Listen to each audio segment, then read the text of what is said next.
बहुत साल पहले एक समृद्ध राज्य था। राजा विक्रमादित्य बहादुर और न्यायप्रिय थे, लेकिन राज्य की सीमा से लगे पुराने किले में कोई नहीं जाता था। लोग कहते, वहां चुड़ैल रहती है जो रात को लोगों की आत्मा खा जाती है। राजा को यह सुनकर हंसी आती, भूत प्रेत जैसी कोई चीज नहीं, ये सब डराने की कहानियां हैं। लेकिन मंत्री और सैनिकों ने कई किस्से सुनाए। आधी रात को किले से रोने की आवाज आती है। लाल आंखों वाली औरत दीवारों पर चलती दिखती है। कई लोग जो वहां गए कभी लौटकर नहीं आए। राजा ने निश्चय किया, मैं इस रहस्य का पता लगाऊंगा। अगर सच में चुड़ैल है तो राज्य को मुक्त करूंगा। राजा ने अपने सैनिकों को बुलाया, पर सब डर गए। आखिरकार राजा ने अकेले जाने का फैसला किया। मंत्री बोला, महाराज, यह आत्मघाती कदम है। राजा मुस्कुराए, डर पर जीत वही पाता है जो उसका सामना करता है। राजा आधी रात को मशाल और तलवार लेकर किले में पहुंचे। किला खंडहर हो चुका था, टूटी दीवारें, सूखी बेलें, हर कोने में उल्लू की आवाज। अचानक हवा का झोंका आया और मशाल बुझ गई। चारों ओर अंधेरा छा गया। तभी एक आवाज आई, क्यों आया है?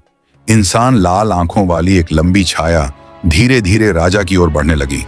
उसकी हंसी गूंज उठी, हाँ हाँ हाँ, कोई जीवित यहां से लौट नहीं पाया।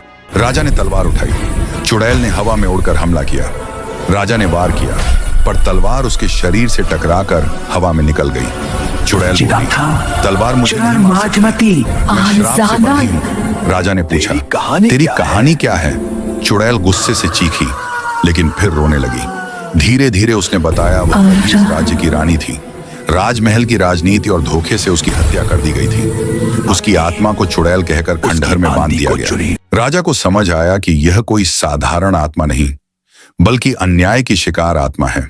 राजा बोले, मैं तुझे मुक्त करूंगा। तू निर्दोष है। चुड़ैल बोली, अगर तू मेरा सच सबके सामने साबित कर सका तो मैं मुक्त हो जाऊंगी, लेकिन अगर झूठ साबित हुआ तो तेरी भी मौत निश्चित है। राजा ने दरबार बुलाया, गांव वालों और पुरानी पांडुलिपियों से सबूत जुटाए। आखिरकार पता चला कि रानी की हत्या सच में हुई थी और उसके गुनहगार मंत्री पहले ही मर चुके थे। राजा ने उसकी याद में मंदिर बनवाया और वहां दीप जलाया। जैसे ही दीप जला, चुड़ैल का रूप शांत हो गया और वह रोशनी बनकर आकाश में विलीन हो गई।